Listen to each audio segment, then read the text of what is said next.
your brother Randy. Let's talk about when Aunt Becky, the little princess, showed up. And that's an apt phrase because she clearly was what my mother and presumably my dad was looking for, was a daughter. I think I'd been disappointed if it had been a son. My three sons wasn't in my mother's vocabulary at the time, even though it was a very popular television program. So Becky clearly came along, and she was accorded all of the dresses and Barbie dolls and everything humanly possible. It was really a gross outpouring of love and affection, and Randy and I became second fiddles very quickly. You'll see many pictures of that effect where we're just wondering why bother. Thank God there was a dog that came into our lives at some point that gave us something, some companionship and some recognition. You know, Becky was clearly the anointed one. And she's how much younger? She was born in 1956, in November. So she's, almost 6 years younger than me. But almost grew up with different parents. Randy and I closely, and we were disciplined to no end. I think my dad, and especially my mother, treated her with kid gloves. Made sure she played piano, made sure she did the band, made sure she did this, made sure she did that. So it was, and always gifts were overwhelming. It's like they had to catch up for all the years that she wasn't around. But she was a good kid, Becky Darlene Peterson, and she enjoyed that middle initial, Vicky D. And so, no, well, fine. But again, she was young enough so that we really wasn't, other than a young distraction. She was not somebody who we didn't play a lot with. You see pictures and you'll see stuff where we had the stores together and stuff. But there's such an age gap. Is there normally like a buzzing? Probably shouldn't be. Yeah, let's see. That's helping a little bit. Whatever you just did, didn't fix it though. That's helping a lot.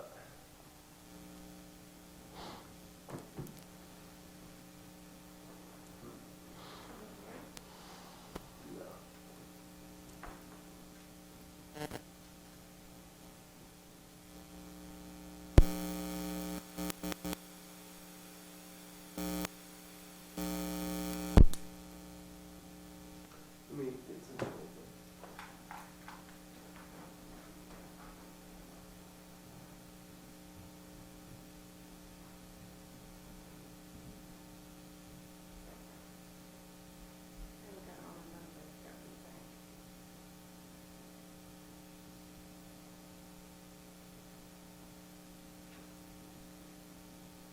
Good thing that's all there was. Wait, so now it's negative 1,500. A lot.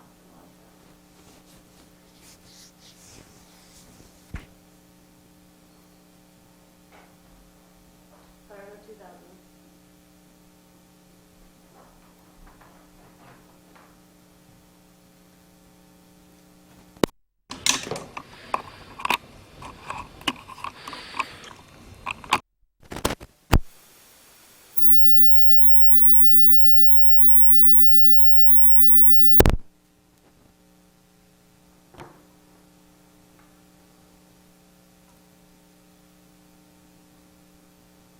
Testing 1, 2, 3 for testing. Testing. Testing 1, 2, 3 for testing. Testing. Oh yeah, it seems like this is the gold connector. You gotta invest that, you know. No, oh, duh. That's fine.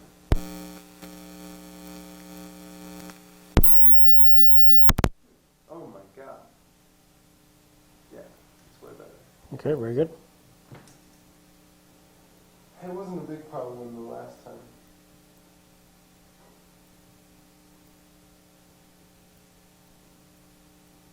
Okay, testing, testing, testing, testing. We get little pad one. Yeah, I think we figured it out. Okay.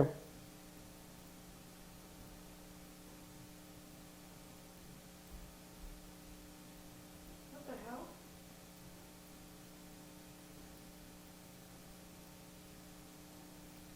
My other bank account just got tapped into.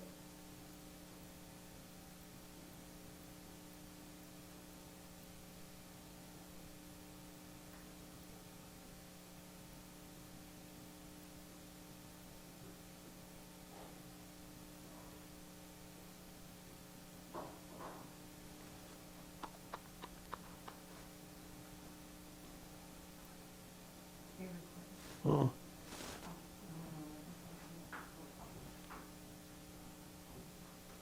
Whoa, there's a black dog sitting in the dead of night.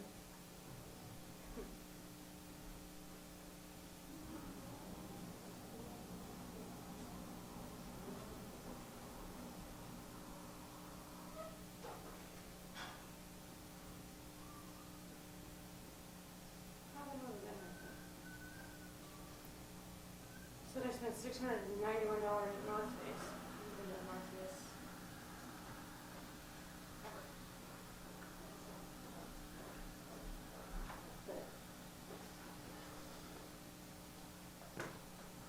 But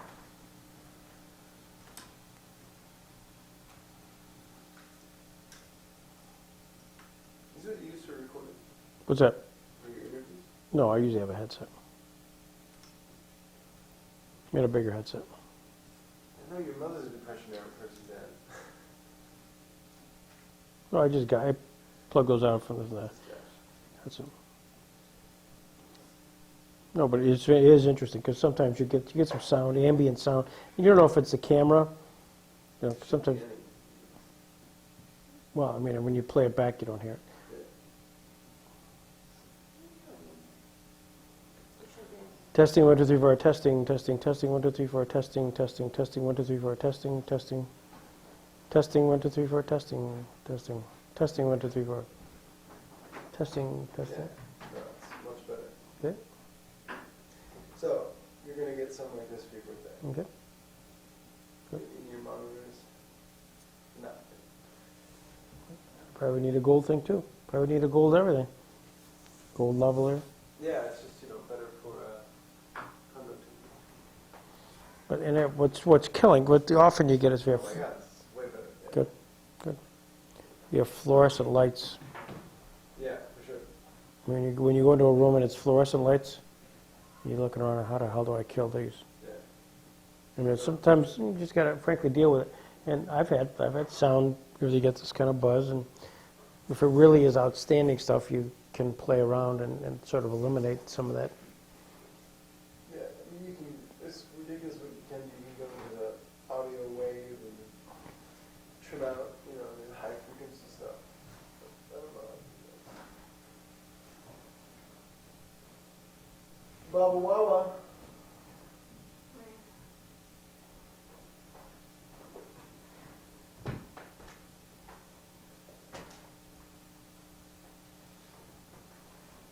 Okay. Right, we're still rolling. Where are we? We were at Becky D. Okay. Yes.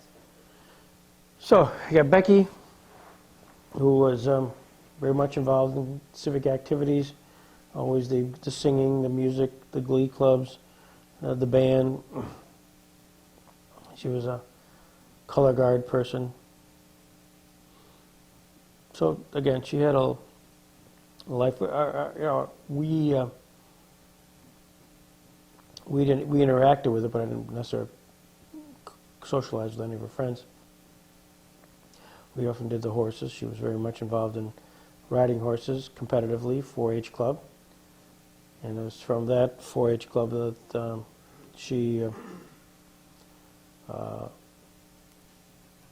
Randy and I would clean the horses the week before, the night before. So it was all shined up, and all she had to do was show up, look pretty, win the blue ribbon, get in the front of the truck while we were in the back of the truck. It was a pretty good gig. But Becky always strong, musically, intellectually. She could have done well. She did well, but she could have done well in a business environment, but chose to be a stay-at-home mom, emulating somewhat my mother, and that's worked out well in their family. How was your personal interaction with Becky? Were you a protective older brother? Oh, wait a minute, before you answer that. Ask that again in a second, but let's get this chair out of the shot. Are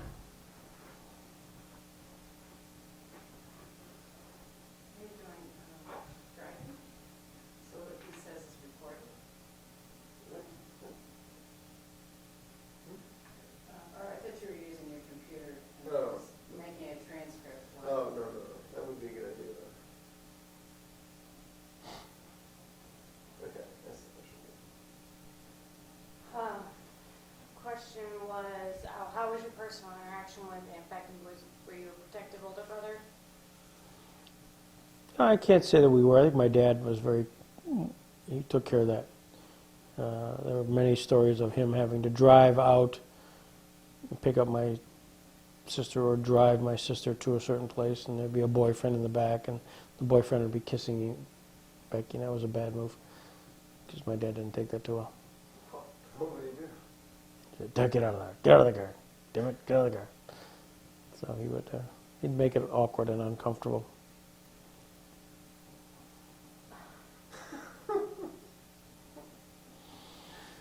And you never pulled that while driving over your father? No, my dad normally, and I were not in a car together with a girl. Normally, or just, occasionally if I were being picked up or down Allegheny for dinner, but that was about it. There's a famous story in our family about you getting pushed through a window Clearly. through your side. Well, it's the only side. My mother was, first of all, you worked with the plate glass. That was what you'd used as for windows. So it was easy to break. And during spring cleaning, Not to dismiss it or anything. Right. my mother had glass out that she was cleaning. And Becky, I was in the kitchen, and it's, again, a small kitchen. But she was running around, and all of a sudden just kind of blew right into me, running around, and just pushed to get out of the way. And next thing you know, I stumbled back into the plate glass, which was laying there, or just standing there, not laying there, and it crashed and exploded, and I was pulling out shards of glass in my legs, and it was pretty gross and disgusting. But yeah, just pulling out, and Becky clearly was the perpetrator. Such an innocent bystander perspective. Becky tells it slightly different. Yeah. Yeah, a little bit, it was more of how did you describe that last name? Well, Becky claims that she was bullied, and every day you take the bucket to the well, one day the bottom's going to drop out. So the old reaction. Can't take it anymore, Yeah. lashed out. Yeah, well, she did. Nevertheless, she pushed me through a window, caused significant damage, and we could see the scars are pretty dramatic right here. Okay, as kids, what kind of games did you play? We Besides had, sports? no, it was board games. They were less now, but you can see that Becky uses board games a lot. Chutes and Ladders was a very important one. Candyland was my first memory of a board game. Uno. There was Monopoly was very big. In fact, some of those games are still over at my mother's house. And that was a frequent Saturday night pastime was to play board games. When your family was particularly adept at board games, or normal winner? Yeah, my mother cheated a lot. Really? Yeah, notwithstanding her strong religious, moral, ethical background, she would cheat and win. What was your favorite toy? Do you remember? So, well, we had a couple things. My dad had from his years, an erector set, which was the days before the plastic erector. It was actually metal, and you had screws and bolts, and it was frankly pretty dangerous because you could cut yourself pretty easily on the metal, but that was a big thing. There was a chemistry set my dad had, and small chemicals, and we could pour those in. And then we had, What kind of things would you do with a chemical? I just turned two pieces, it was just clear, whatever the chemicals were. You pour them together and all of a sudden make them blue, and it was just more of a trick things where you'd create a little bit of smoke. They were just in small test tubes.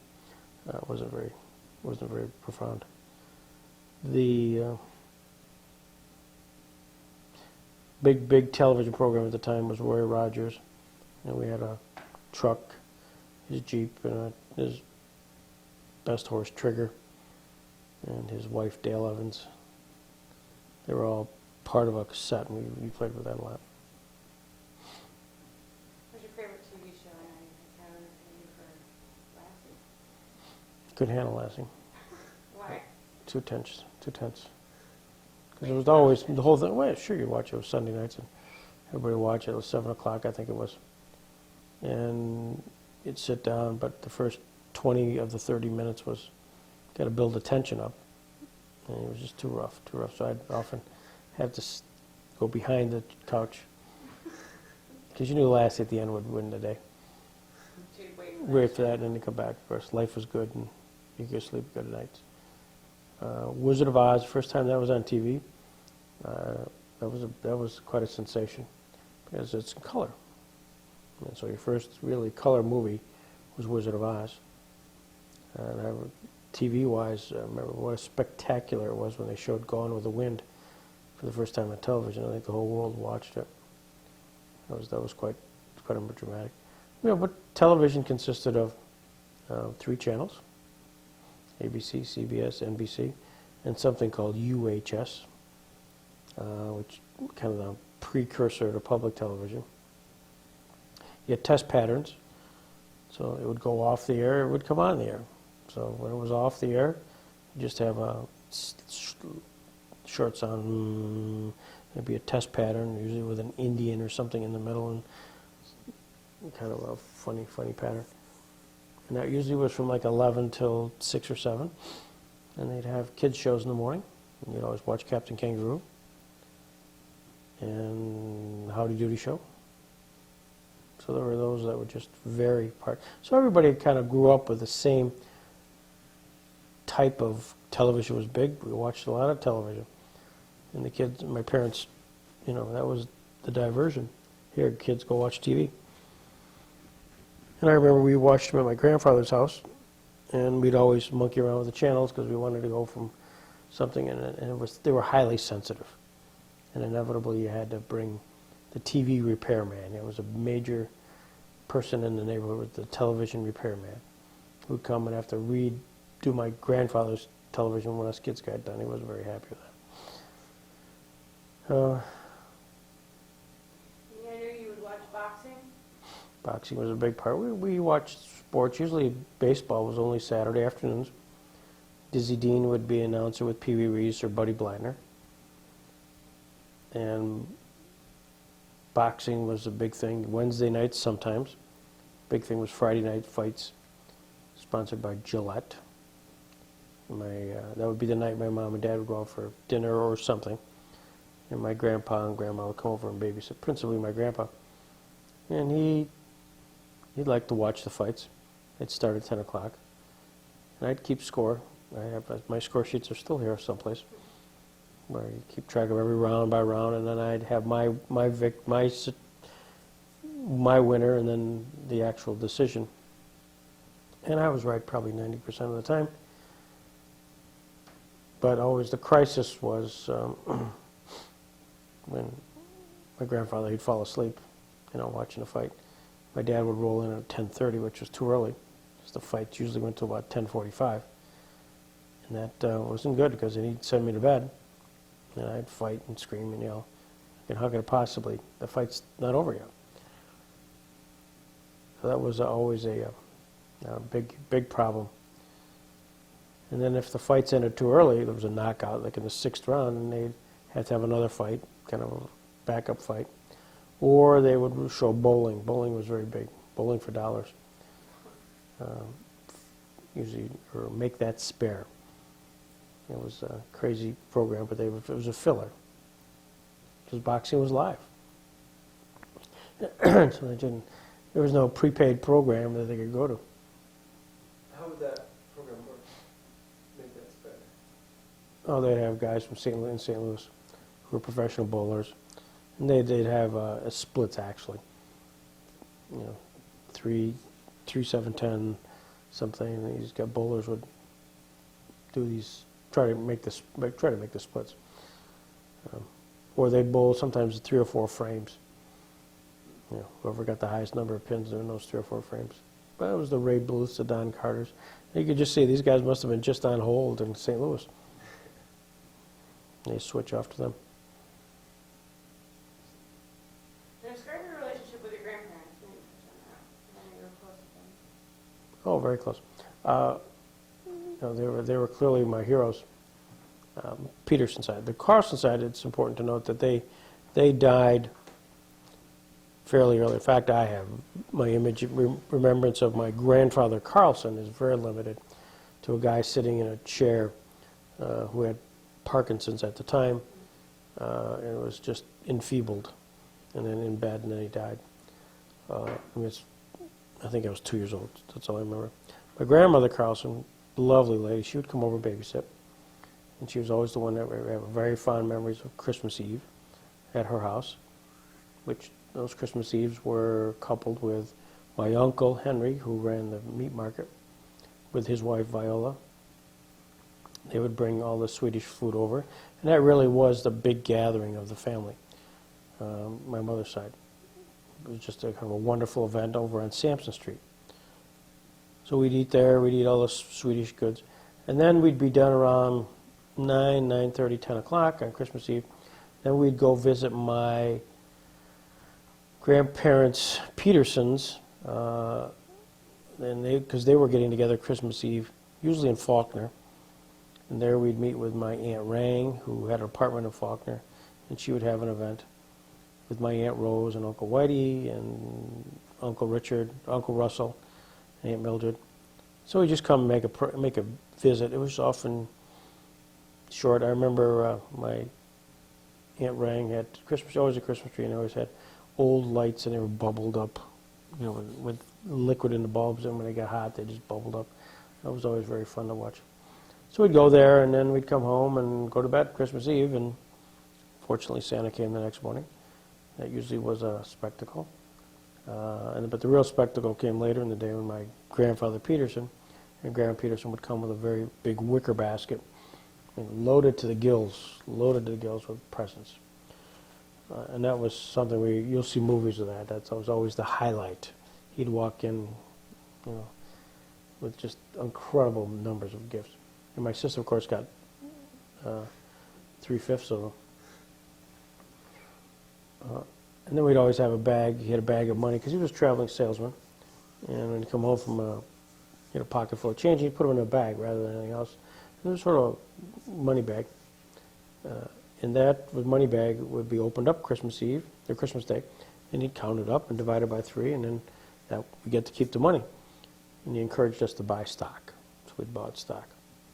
So he would often take us down the next day or so to the bank. He'd talk to his friendly banker, Henning Swanson, and we'd buy 5 shares of American Motors or whatever happened to be. We had cars, we had Ramblers, so it's American Motors. We had bowling, so we'd buy AMC, AMF, American Manufacturing. So we had stock. So we had, had a stock. All of us had a stock portfolio. Not a lot of money, but just Anything to match be liquidated? 4 or 5 shares. I had General Electric. We sold them all when we went to school. And again, and if we got $1,000, $2,000, it was a lot. But it was good. It was just good to follow up, good to understand it. We kept track of every month where the prices were. So that was pretty much, that was the Christmas part. My grandfather spent a lot of time with us because it was an excuse, I think, to go be with his grandkids while Grandma Peterson was cleaning the house or something. He'd go out in the car and say, I'll take the kids for a drive. So my fondest memories are trips with him. We go in the car and we go down to his homestead in Ludlow, Pennsylvania, Wildcat, Pennsylvania, and he'd visit his brothers, Don and Eric, and his cousins who lived in Kinzu, or Kane. So it was always traveling from Jamestown to Warren to Ludlow to Sheffield. Is a very fond memory. In fact, one of the greatest disappointments, we were going, at least my grandfather let me to believe, that we were going to go to the World's Fair in 1964, and he died. And I remember I was crushed that he died. And the circumstance of he died, that was very notable too. My grandmother had died January 11th, 1964, on my birthday. It was a very confusing time. I mean, she'd made presents, she'd written all the cards, and died very suddenly. So it was, parents tried very hard to make some sense of normalcy, but it was, I mean, your grandmother dies on your birthday, and then they tried to have something together the next day, and it was just very awkward and sad. And then to open up presents signed by, your grandmother was very sad. 13. So that was, that's very memorable. And then my grandfather, he was very despondent. Again, you didn't appreciate it as a 13-year-old, but my dad would call him every day. And I'll remember in July, it was July, sometime in July, called over and there was no answer. And that was not uncommon because he'd be out on the porch, couldn't hear. But we went over there and my dad looked in the window and found him dead. And I was with him. So that was a bonding moment with my dad.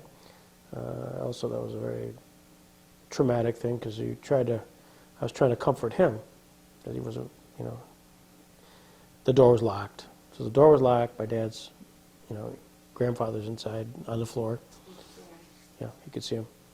And so we had tried to get the keys and finally got the police to open up the door, break in the door, just to get in, to get the body out. Similar thing happened with my Uncle Whitey. We found him dead at the bottom of the stairs, my dad and I. Because again, you're called over periodically. How you doing, Uncle Whitey? Whitey, by the way, was my Aunt Rose's husband on my mother's side, grandmother's side. I should probably explain this. There was Otto Peterson, and he was the 8th. Otto in German. And so there was a number of Petersons, and they're all basically from the TDU era.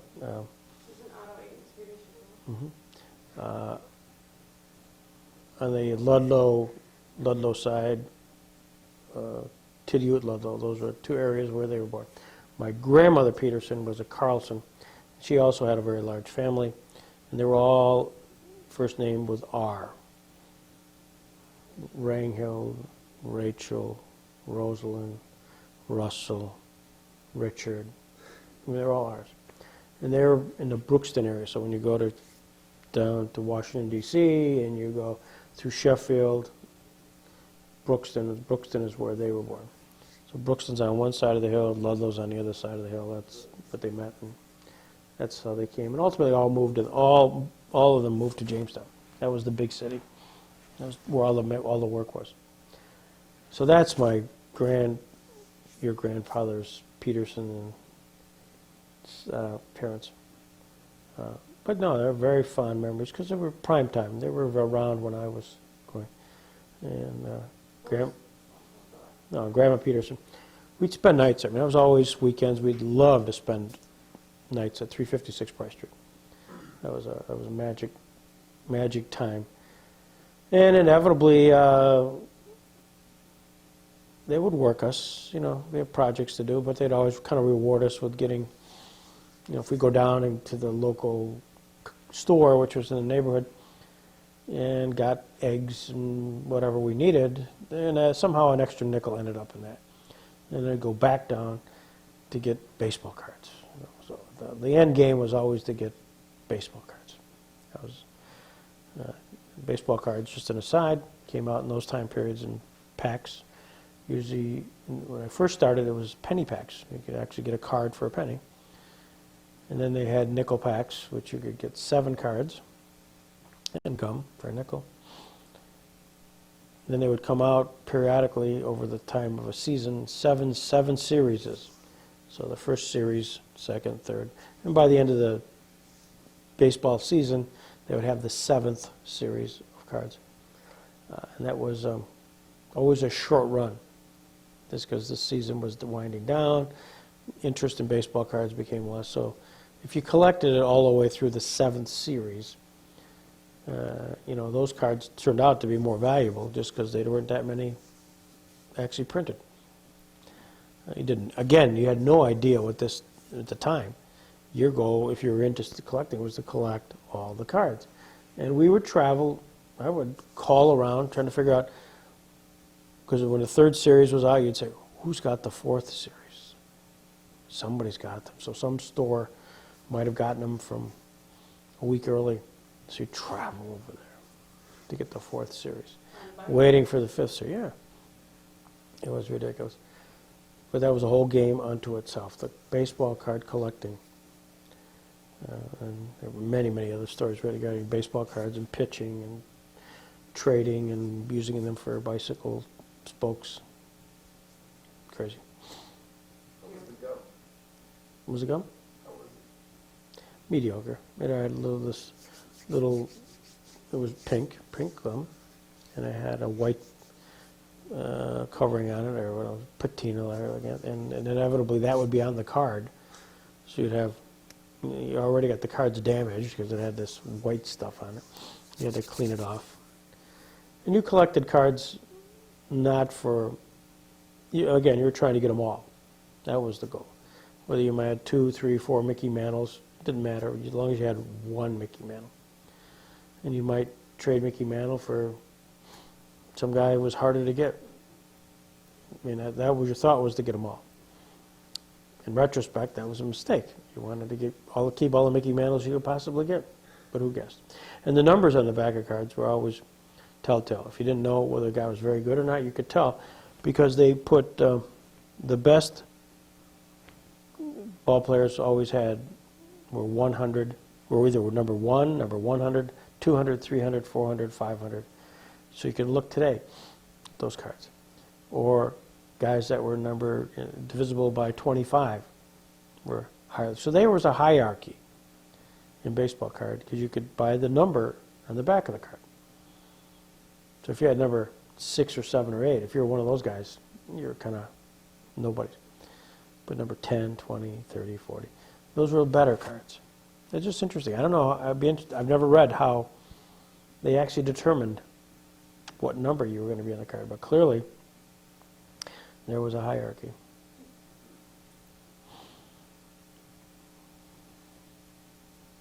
What were the personalities of Grandma and Grandpa Peterson? Well, Grandma Peterson was the stricter, no question. She was the disciplinarian. And she was the stay-at-home mom. Great cook, but more sober. I don't remember laughing at many of her stories or jokes. My grandfather Peterson clearly was a salesman, known for his gregariousness. He was a heavy-set guy. He looked like he should have been a politician, governor, senator. And they referred to him as senator when he was on the road. Heavy-set. I don't even remember drinking, but I'm sure he did. He smoked cigars. He was clearly a favorite. As grandparents go, he was the guy you want to hang with. He would spoil us rotten. And we'd go out, we'd eat well, we'd travel well, we did well, and that was always a big deal for Randy. And Becky was just young enough, so I don't think she got involved in a lot of the road shows. So he clearly was, and he would come to ball games and other stuff. I don't remember my grandmother going to a lot of those. So I think it's more, hey, Rach, I'm getting in the car, I'm going to see the kids, and she just let them go. There was one story where my grandfather got intimately involved. I was in kindergarten, and I had remembered in a church school, Sunday school the previous day, talked about Christ riding in on an ass, a donkey. And so Mrs. Maurer, she'll tell the story, she's still alive. It was one of those periods of time where you had to describe what's your favorite animal. It's an ass. And just shocked the kindergarten teacher. So I was, first grade, I was thrown out and put out in the hall. And next thing you know, I was disciplined, pretty severely disciplined. In Bush School by the school principal for using language, ass. How did they discipline?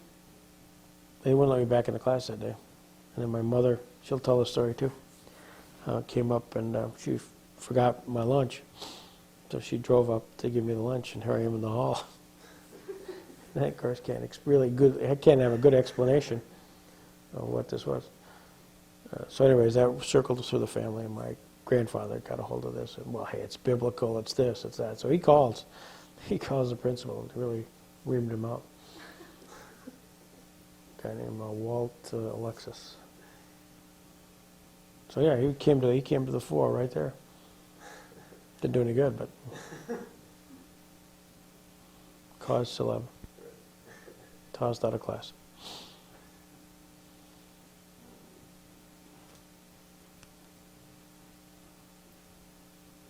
Kind of touched about that, but it's just. Did you guys have family chores that you had to take care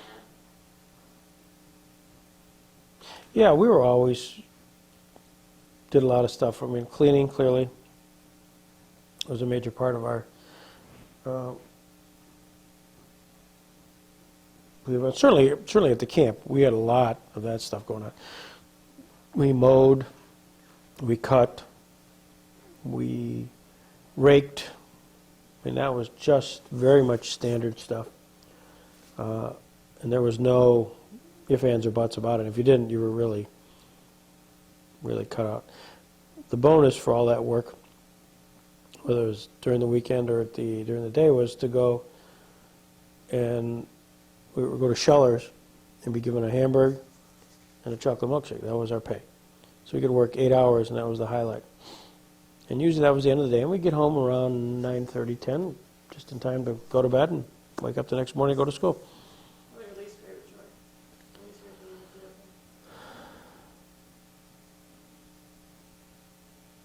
We did a lot of painting, and I don't think anybody liked to scrape it. Certainly the scraping part of the painting didn't like it all. But we did that, whether it was at the camp, whether it was at the house. Fence post, all that. So I mean, that was not fun to look forward to. What about things that you guys did for fun? What was your favorite thing to do? The movies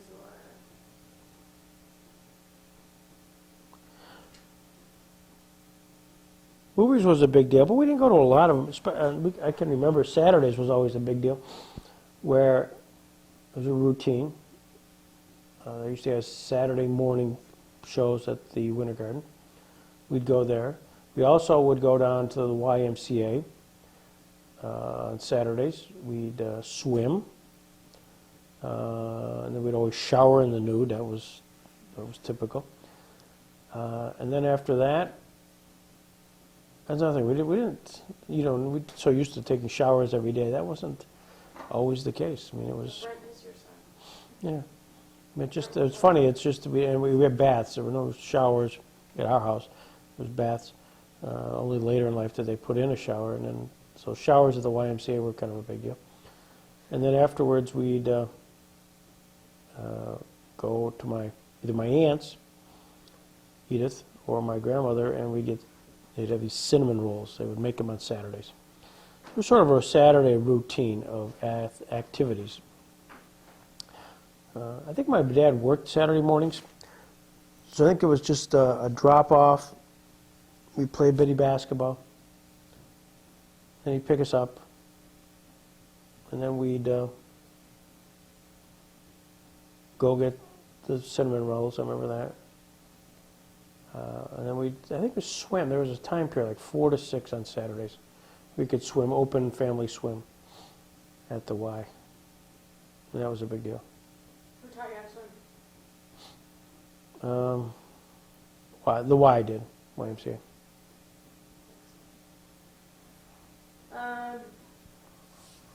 Did you guys receive any type of allowance as kids? Yeah, we did. I'm not sure it was much. Maybe $1 a week. Did you have to earn it? Yeah, or absolutely. was it given to you? No, you had to earn it. And if you didn't do your chores, forget about it. Were you really strict about that? Mm-hmm. Was there ever a time where you didn't get your dollar? We were going to form a union. You're going to have people who would love that, I'm Mm-hmm. sure. Were you the type that would save your money, or did you spend it right away? No, I didn't. I was not spendthrift. Baseball cards. But I found a way to get baseball cards through coupons. Very entrepreneurial in that they would have coupons in the newspaper. Pillsbury, it would be something, 5-cent, 10-cent coupons, and you'd cut them out. And there wasn't a lot. Maybe only on Thursdays, and there'd maybe only be 4 or 5 coupons. But that was sort of a rare thing. I'd cut them out, and there was a place called Hebner Heights Grocery, still in existence, in our neighborhood, and Hebner Heights would take those coupons without buying the product, which made them unique. And so to me, it was like a nickel, dime. So I would go around the neighborhood, and everybody would give me their coupons. So they'd cut the newspaper out. So I'd walk over to Hebner Heights, and usually with $1.50's worth of coupons, and they were good sports, and they'd take $1.50 coupon in exchange for a bunch of 5-cent packs of baseball cards. So that's how I built up my Wow. cache of cards. How would they profit from that? Well, for every coupon, all they do is say they sold the product, and they got like 7 cents. So you get a couple pennies for each coupon. They didn't have the inventory tracking system. Like we do today. It wouldn't fly today. On your record, Dad? Okay. They profited, I profited, it was all good, and all. Somebody had to be just wise enough to go around the neighborhood and convince these people to cut their coupons. Awesome. That's so great. What was school like for you as a kid? Do you have favorite subjects? Oh, I love biography. I was one of the first people at Bush School, which was an elementary school, and I read everything that was biographical. And I always read the books, came out annually, called Who's Who in Biography, current events. And I think they still have them, but they would have biographical sketches on people. I loved people. They would buy books on Ty Cobb and Honus Wagner and Babe Ruth, and just so I could read them, especially sports personalities. So I've always had a keen interest in that. And the other thing that people, I'm sure, don't do anymore, is you could send away, new books would come out, and you could send away for the book jackets. I mean, for free, the publishers would send you book jackets. And they were wonderful, very colorful things. Not the books, but just the book jackets.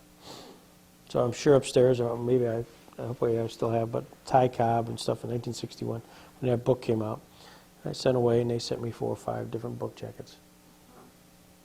Why would you want them? It's collectible. Why 4 or 5 jackets for one book? Well, one each. There was promotional. People would send them out. I'm sure the bookstores, where they could paste them up rather than get the book. You could, it was a very colorful, glossy book cover. What was your best subject besides, well, I guess you just say that was your worst subject? No, well, yeah, history was a very good subject. Math was. I enjoyed science. Didn't particularly like English. Didn't like poetry. but that was a major part of what you had to learn. Analyzing poetry and coming up with to me, the utter obscureness of that stuff was not mine. I didn't have a mind for that. But I always did well in math. Where did you attend grade school? I went to grade school, C.V. Bush School, which is in the east side of town. The day it opened was the day I entered kindergarten. So I'm the first full graduating class of the Clinton V. Bush School. That's right. And then from there I went to Jefferson Junior High School, which is now currently the Rogers School. That was Jefferson. And there was an old cinder track there, and that's where we played football, Rogers. And then from Rogers I went to Jamestown High School. Graduated in 1969. What is a cinder track? Cinder, well, that was, now you think of the nice padded tracks that you ran on. This was not. It was just crushed, cinder from coal plants. Yeah. That's what they'd put down. And so that's what you'd run on. That was your track. So when you fell, It hurt. when you black And cut up and scarred and, yeah. and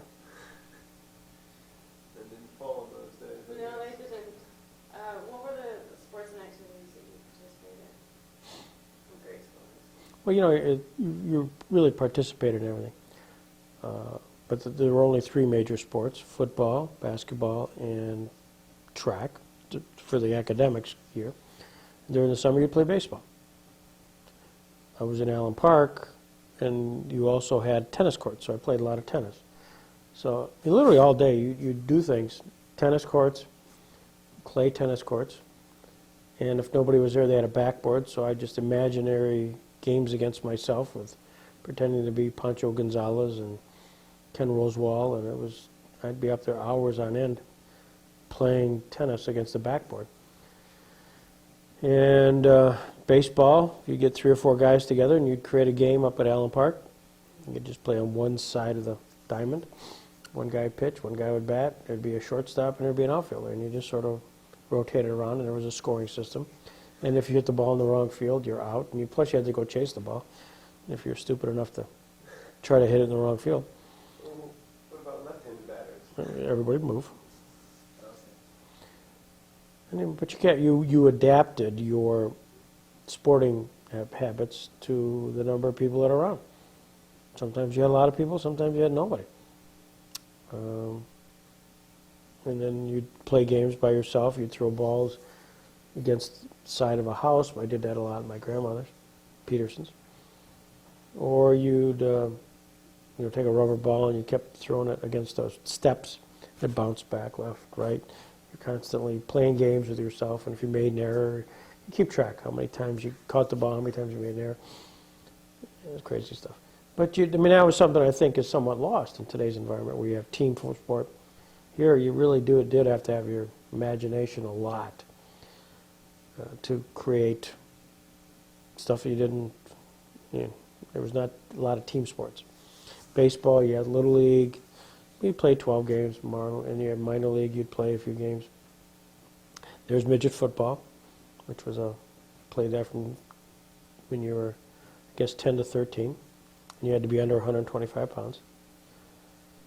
Then you got into this sports during the year at the schools. Did you run track? Mm-hmm. All 4 years of high school? No. In high school, I played football. I bowled, a bowling team, which made me really popular. Because you had a choice. You had to be involved in some sport during either wrestling or bowling or something. I sure as hell didn't want to be wrestling. It seemed like a lot of work. That's what Brandon did, right?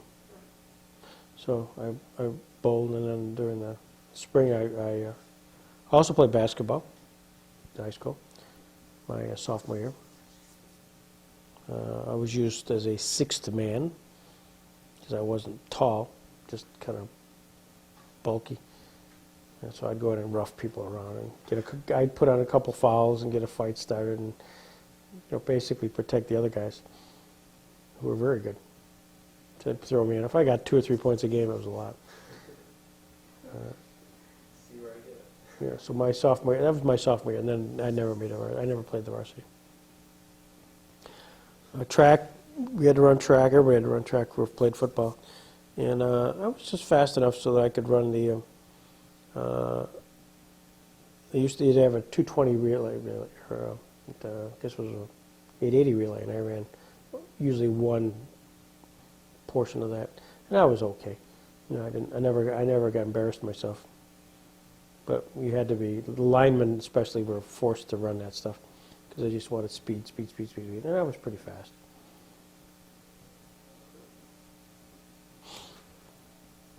And you excelled in football. Good. What position were you? It was offensive guard and a defensive end. And captain in high school? Mm-hmm.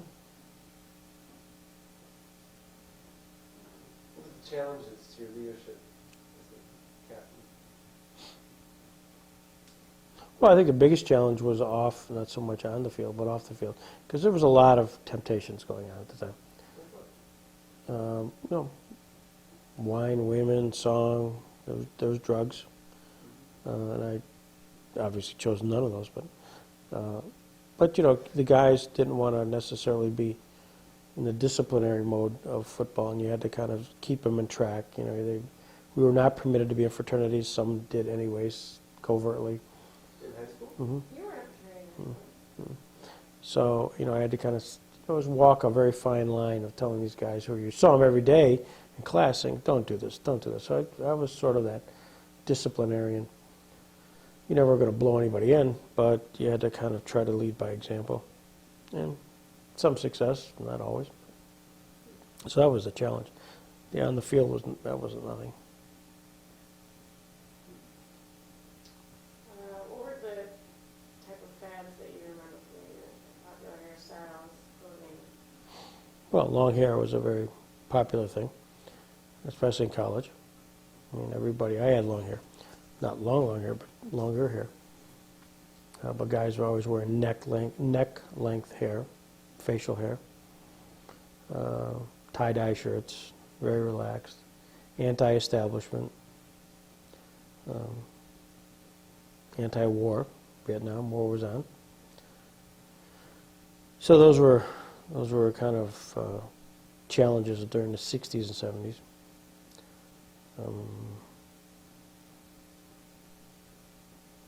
I don't remember much about race relations. We didn't have many, for example, blacks at Allegheny College. In fact, they tried very hard to recruit, and there's probably 10 in my whole class, blacks. But it didn't seem to be a big deal. What about growing up in Jamestown? High school, they were just starting to exercise their black power. This was the time of Malcolm X. This was the time of Stokely Carmichael. And though there were not many blacks, it's a very small population. I can remember an assembly where I had to talk about it with me and Bernie Jones, who was a black athlete, to talk about diversity. But there were just a few yeah. We had 600 people in our class. So I spoke it a couple of times. In fact, the biggest thing was not so much diversity as we had a brawl it was at a basketball game with Southwestern, and it got really ugly. Really ugly. People were really wailing away. So the next day we had a big assembly, and Don Johnston, myself. Was the brawl race related? It started off just sort of a Southwestern Jamestown, but some of the black students got physically involved from Jamestown. And so you had to kind of temper everything. It was not, I'm sure things were said during the course of the brawl. It was at a Southwestern, is where it happened. And it got a lot of publicity. So they used me as one of the captains of one of the sports to talk. And so it all calmed down. But, there really wasn't that much tension. I think there was some in Jamestown later years. I have no idea what it's like today.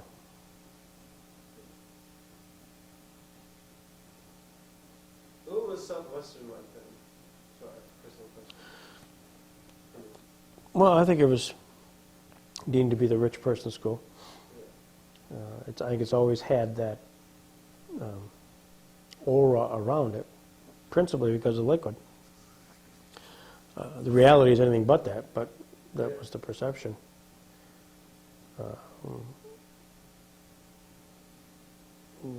They had cars, a little better cars before everybody else.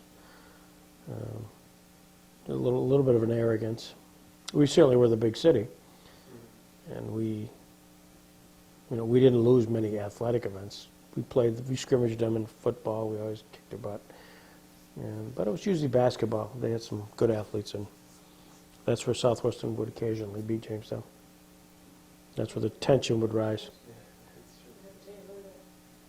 Uh, For what it's worth, we have right 56 minutes on this.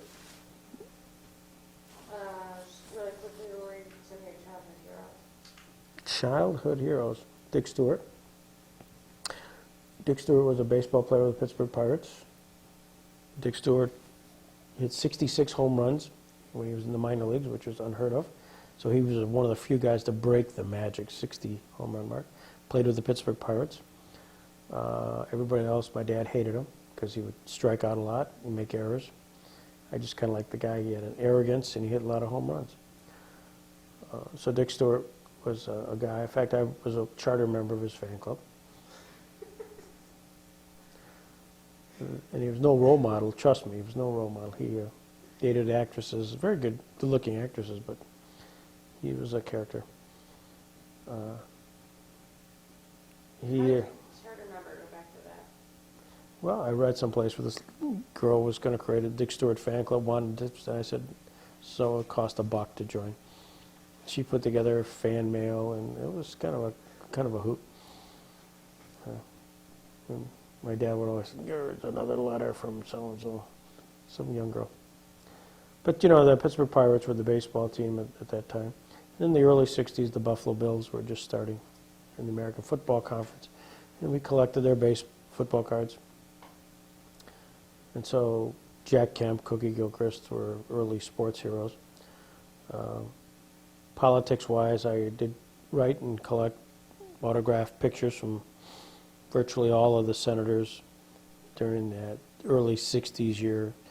You had the Barry Goldwaters, the Estes Kefauver's, the Stuart Symingtons, guys who at that time were all potential presidential candidates. Robert Kennedy, Ted Kennedy, we got a picture from President Kennedy. So it was, I did follow politics, I did follow baseball. I always kept track of who I wrote letters to and who responded. In fact, someplace there's probably a nice 3x5 card index of all that stuff. So yeah, politics and sports were really the two things that I followed. And I read newspaper articles. I was pretty up on what was going on, and often you'll see letters that I sent out dealing with the Vietnam War, tax reform, the 60s. I didn't really know what that all meant, but I would at least use the buzzwords. What was your take on the Vietnam War? Oh, I think it was necessary. I mean, clearly, when you were growing, at least I did, in the 60s and 70s, you were caught up in the propaganda machine, as it turned out. We didn't know that at the time.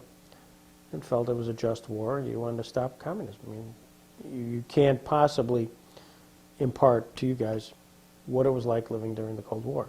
You were scared. You were absolutely scared that the power equal, if not greater than you, could come in at any time and end life as we knew it. They had the nuclear war heads.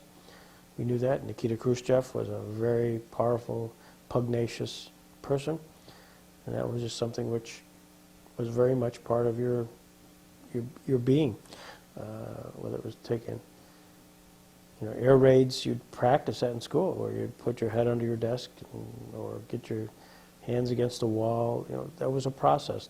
You anticipated. There was underground cellars, air raid shelters that were created, and you had those signs. And in fact, one at the Jackson Center now. So it was very much part of growing up. The Bay of Pigs, the Cuban Missile Crisis, all those were scary, scary times. That's 62, 63. So that was, you did follow politics, and you did follow what was going, at least I did, curious about what was going on. Didn't understand it, but the names and the people and the places were very prominent.